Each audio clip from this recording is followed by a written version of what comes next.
చాలామంది రైతుల యొక్క కంప్లైంట్స్ ఏమంటే, ఆంధ్రాలో గాని, లేదా తెలంగాణ రాష్ట్రంలో గాని, చాలామంది రైతులవి ఎండోమెంట్ డిపార్ట్‌మెంటు వాళ్ళ స్వాధీనంలో ఉన్నాయి. కానీ రెవెన్యూ రికార్డ్స్‌ను ఆర్ఎస్ఆర్ గాని, తర్వాత సేత్వా రిజిస్టర్ గాని, ఏవి చూసినా పట్టా ల్యాండ్స్‌గా ఉన్నాయి గానీ, వాళ్ళ డిపార్ట్‌మెంట్‌లో చేర్చి 22A1సిలో పెట్టడం జరిగిందని చెప్పి ప్రభుత్వానికి అనేక సార్లు ఫిర్యాదులు చేసినప్పటికీ ఎలాంటి స్పందన లేకుండా సుమారు 2011 నుంచి ఈ విధమైనటువంటి ఫిర్యాదులు అందుతూ ఉన్నప్పటికీ ప్రభుత్వము ఈ మధ్య ఒక 10-15 రోజుల కిందట స్పందించి సుమారుగా 1,50,000 ఎకరాలు భూమిని ఆంధ్రప్రదేశ్ నుండి తొలగించడం జరిగింది.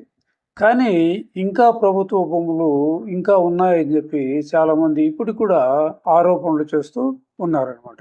ఎందుకు ఆ విధంగా జరిగింది అనేటువంటిది చాలామంది రకరకాలుగా చెప్తూ వస్తారనమాట. అంటే ఇదివరలో ఉన్నటువంటి ప్రభుత్వము వాళ్ళు అడిగినట్లు మేము భూములు ఇవ్వలేదనో, లేకపోతే వాళ్ళు కోరినట్లు మేము చేయలేదనో, మా భూములన్నింటినీ కూడా ఎండోమెంట్ డిపార్ట్మెంట్లోనూ 22A రిజిస్టర్లో చేర్చడము ఈ విధంగా చేస్తున్నారని చెప్పి చాలామంది ప్రజలు ఆరోపణలు ఉన్నాయి. కానీ అది ఎంత మాత్రం నిజమో అది తెలియదు. కానీ మొత్తానికైతే ఎండోమెంట్ డిపార్ట్మెంట్లో మాత్రము చాలా భూములను చేర్చడం జరిగింది. ప్రభుత్వం గుర్తించి ఈ మధ్యనే తీసేయడం కూడా జరిగింది. ఇంకా ఉన్నట్లు కూడా జరుగుతుంది. అయితే ఒరిజినల్గా ఆంధ్రప్రదేశ్లో సుమారు 4,67,000 ఎకరాలు ఎండోమెంట్ డిపార్ట్మెంట్కి చెందినటువంటి భూములు ఉన్నాయి. వాటన్నిటిని కూడా ఆన్లైన్లో కూడా ఎక్కించడం జరిగింది. కానీ ఇవి ఎక్స్ట్రా ఉన్నాయా అనేసి వాళ్ళు కూడా డిస్ట్రిక్ట్ లెవెల్లో వచ్చేసి అసిస్టెంట్ కమిషనర్ వారు ఉంటారు. అవన్నీ పరిశీలించి తీసివేయాల్సిన బాధ్యత ఆయన పైన కూడా ఉంటుంది. ఈ హైరార్కీ ఎట్లుంటుందంటే ఎండోమెంట్ డిపార్ట్మెంట్ స్టేట్ లెవెల్లో వచ్చేసి ఎండోమెంట్ కమిషనర్ ఉంటారు. అదేవిధంగా ఆ స్టేట్ను దగ్గర దగ్గర 5 నుంచి 6 జిల్లాలు ఒక జోన్గా డివైడ్ చేసి ఒక 3 నుంచి 4 జోన్లకు జాయింట్ కమిషనర్ను అధికారిగా ఉంచడం జరుగుతుంది. ఆయన పర్యవేక్షణలో ఈ ఈ జోనల్ వ్యవస్థ అనేటువంటిది జరుగుతుంది. ప్రతి జిల్లాకు ఒక డిప్యూటీ కమిషనరు లేదా అసిస్టెంట్ కమిషనరు హోదాలో ఉండేటువంటి ఒక ఆఫీసర్ ఉంటాడు. ఆయన కింద వచ్చేసి 2 నుంచి 3 ఎండోమెంట్ ఇన్స్పెక్టర్లు కూడా ఉంటారు. వాళ్ళు కాకుండా ఇతర సిబ్బంది అంతా కలిపి ఆయన దగ్గర సుమారు ఒక 30 మంది స్టాఫ్ ఉండడం జరుగుతుంది. ఉన్నప్పటికీ కూడా వాళ్ళ భూములు వాళ్ళని రక్షించుకునేదానికి కూడా వాళ్ళ వల్ల కాక ఇప్పుడు సుమారు ఆంధ్రప్రదేశ్లో టోటల్గా ఎత్తుకున్నట్లయితే ఆ రికార్డుల ప్రకారము 1,00,000 ఎకరాలు భూములు ఎండోమెంట్ భూములు పరాధీనమైనాయి, ఆక్రమణకు గురైనాయి అని చెప్పి నివేదికలు వెల్లడిస్తున్నాయి. అదేవిధంగా తెలంగాణ రాష్ట్రానికి సంబంధించినటువంటివి కూడా సుమారు 91,000 ఎకరాలు భూములు ఎండోమెంట్ డిపార్ట్మెంట్కి ఉన్నట్లయితే వాళ్ళవి కూడా 24,000 ఎకరాలు ఆక్రమణలకు గురైనాయి అని చెప్పడం కూడా జరుగుతుంది. కానీ ఈ ఆక్రమణలు తొలగించేదానికి ఇన్స్పెక్టర్లు అదే పనిగా ప్రతి ఏరియాను ఇన్స్పెక్ట్ చేసి వాళ్ళను తొలగించేటువంటి అధికారము చట్టంలో కల్పించబడింది. ఈ ఎండోమెంట్ చట్టం కూడా ఎండోమెంట్ యాక్ట్ అనేటువంటిది 1987లో తేవడం జరిగింది. దీన్ని యాక్ట్ 30/1987 అని కూడా అని పిలుస్తారనమాట. కానీ వీళ్ళ యొక్క అది నిర్లక్ష్యం అనుకోవాలో లేకపోతే ఏమిటో తెలియదు. కానీ మొత్తానికైతే పెద్ద ఆసాముల దగ్గర ఈ భూములన్నిటి ఉండడం జరుగుతూ ఉందన్నమాట. ప్రతి ఏరియాలో ఎక్కడ చూసినా కూడా ఇది ఎండోమెంట్ భూమి అని చెప్పడం జరుగుతుంది. అందులో అనాథరైజ్డ్ పర్సన్స్ దుకాణాలు పెట్టి నడుపుకుంటున్నారు. కొంతమంది బాడుగులకి ఇచ్చినారు. లక్షలాది రూపాయలు వసూలు చేస్తూ ఉన్నారు. ఇది వాళ్ళ నోటీస్ పోయిందో లేదో తెలియదు. కానీ మొత్తానికైతే చాలా మంది రైతులు కానీ ప్రజలు కానీ ఎండోమెంట్ డిపార్ట్మెంట్ పైన ఆరోపణలు అయితే ఉన్నాయి. వీళ్లకు సపరేటు ప్రతి రాష్ట్రానికి ఒక ట్రిబ్యునల్ అయితే ఉంది. ఆ ట్రిబ్యునల్లో ఏదైనా కఠినంగా ఉండేటివి అయితే వాటిని ట్రిబ్యునల్కి వేయచ్చు, వాళ్ళైనా పోవచ్చు. లేదంటే చట్ట ప్రకారము వీళ్ళే ఎవిక్షన్ చేసి చేయొచ్చు. ఇప్పుడు రెవెన్యూ డిపార్ట్మెంట్‌లో ఏ విధంగా రెవెన్యూ ఇన్స్‌పెక్టర్ గాని, డిప్యూటీ తహసీల్దార్ గాని ఏ విధంగా ప్రభుత్వ భూమి ఆక్రమణలో ఉన్నట్లయితే ఎవిక్షన్ చేసేటువంటి చట్టబద్ధత కలిగినటువంటి చట్టం ఉంది. దాని ప్రకారము ఏ విధంగా చేస్తారో ఆ విధంగా వాళ్ళు కూడా చేయొచ్చు. కానీ ఇది ఒక రకంగా ప్రజల దృష్టిలో ఇది ఒక నిర్లక్ష్య వైఖరి కింద కనిపిస్తుందని చెప్పి చాలామంది ఆరోపణలు చేయడము చూస్తూనే ఉన్నామన్నమాట. అయితే ఇన్ని వేల ఎకరాలు, 1,00,000 ఎకరాల భూములు పారాధీనం ఉందంటే చూడండి ఎంత ఘోరంగా ఉందో. ఆ డిపార్ట్మెంటు ఎన్నో లక్షల రూపాయలు ఆ ప్రభుత్వం ఆ డిపార్ట్మెంట్ పైన వెచ్చిస్తా ఉంది. అయితే వీళ్ళు ఎండోమెంటు డిపార్ట్మెంటు ఈ భూములును చూసుకుంటూ తర్వాత దేవాలయాల యొక్క పనితీరును కూడా వీళ్ళు పర్యవేక్షించేటువంటి అధికారము ఉందన్నమాట.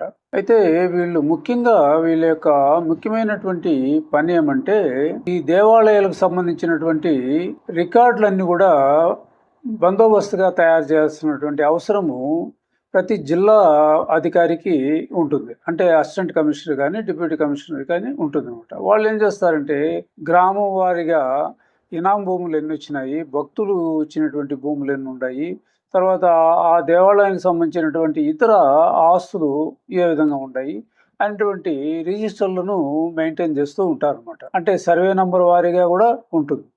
ఉదాహరణకి ఈ రెవెన్యూకి సంబంధించినటువంటి రికార్డులు 6 1B రికార్డ్స్ ఉంటాయి. తర్వాత పట్టాదారు పాస్బుక్లు కూడా ఇంతకుముందు పూజారుల పేర్లతో కానీ, ఈఓ పేర్లతో కానీ ఇచ్చేవాళ్ళు. ఆ పద్ధతిని రద్దు చేసి ఇప్పుడు ఏం చేసినారు, దేవుళ్ళైతే దేవుడి పేరు, దేవతలైతే దేవతల పేరు మీద పట్టాదారు పాస్బుక్లు ఇవ్వడం జరుగుతూ ఉందన్నమాట. అదేవిధంగా పహని, అడంగలు, తర్వాత ఎఫ్ఎంబీలు, విలేజ్ మ్యాప్లు, తర్వాత లీజు రిజిస్టర్లు. ఈ భూములంతా ఇచ్చింటారు కదా. ఇప్పుడు 4,000 ఎకరాలు, 4,00,000 ఎకరాలు భూములు ఉంటాయి. వాటన్నిటికి కూడా లీజుకి ఇచ్చింటారు. ఆ లీజు నుండి వచ్చేటువంటి ఆదాయ రిజిస్టర్లు కొన్ని కోర్టులకు వేసింటారు. అది దావాలకు సంబంధించి కోర్టు రిజిస్టర్లు. ఇవన్నీ కూడా ప్రతి ఒక్క జిల్లా అధికారి దీన్ని మెయింటైన్ చేయవలసినటువంటి అవసరము ఉంది. వీటితో పాటు మిగతా దేవాలయం యొక్క రోజు జరిగేటువంటి కార్యక్రమాలను పర్యవేక్షించేటువంటి అధికారం కూడా వీళ్ళకు ఉంటుందన్నమాట. ధూప దీప నైవేద్యాలు సక్రమంగా జరుగుతున్నాయా లేదా, ఆదాయ వ్యయాలు ఏ విధంగా వస్తున్నాయి అనేటువంటి దాన్ని కూడా వీళ్ళు ముఖ్యంగా చూడవలసినవి పనులు కొన్ని ఉంటాయి. అంటే దేవాలయాలను ఏ విధంగా డివైడ్ చేస్తారంటే ఈ చట్టములో ఉండేటువంటి సెక్షన్ 6 ప్రకారము ABCD అనేటువంటి 4 రకాలుగా డివైడ్ చేస్తారు. అంటే ఆదాయాన్ని బట్టి ఆదాయము వచ్చేటువంటి 25 లక్షలకు పైబడి ₹1,00,00,000 వరకు వచ్చేటువంటి, కోటికి పైన వచ్చేటువంటి దేవాలయాలను వచ్చేసి ఏ కేటగిరీకి చెందినటువంటి దేవాలయాలు అని అంటాం. అంటే 6A అంటాం. అదేవిధంగా 6Bకి సంబంధించినటువంటి దేవాలయాలు వచ్చేసి 2 లక్షల నుంచి 25 లక్షల ఆదాయం వచ్చేటువంటి దేవాలయాలు కొన్ని ఉంటాయి. అదేవిధంగా 6Cకి సంబంధించి 1 లక్ష నుండి 2 లక్షల రూపాయలు లోపు ఆదాయం వచ్చేటువంటి దేవాలయాలు సిలో చేస్తారు. అదేవిధంగా Dలో 1 లక్ష రూపాయలు లోపల వచ్చేటువంటి ఆదాయం వచ్చేటువంటి దేవాలయాలు ఇందులో చేర్చడం జరుగుతుంది. అయితే కొన్ని ఈలో కొంచెం చాలా తక్కువ వచ్చే ఆదాయం అటువంటి వాళ్ళ ఖర్చులకే సరిపోయినటువంటి వాటి దేవాలయాలు కూడా కొన్ని మెయింటైన్ చేస్తూ ఉంటారన్నమాట.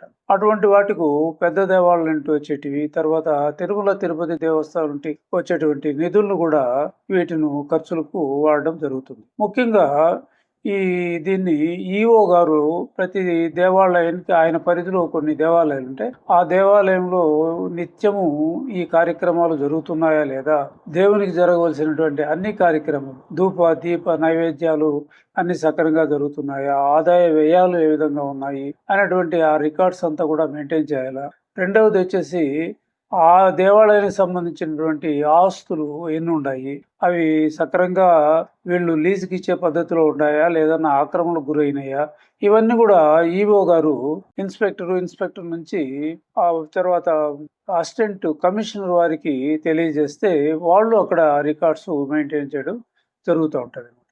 ఇవన్నీ కూడా సక్రమ పద్ధతిలో పర్యవేక్షిస్తూ చేయాల్సినటువంటి బాధ్యత వాళ్ళపైన ఉంది.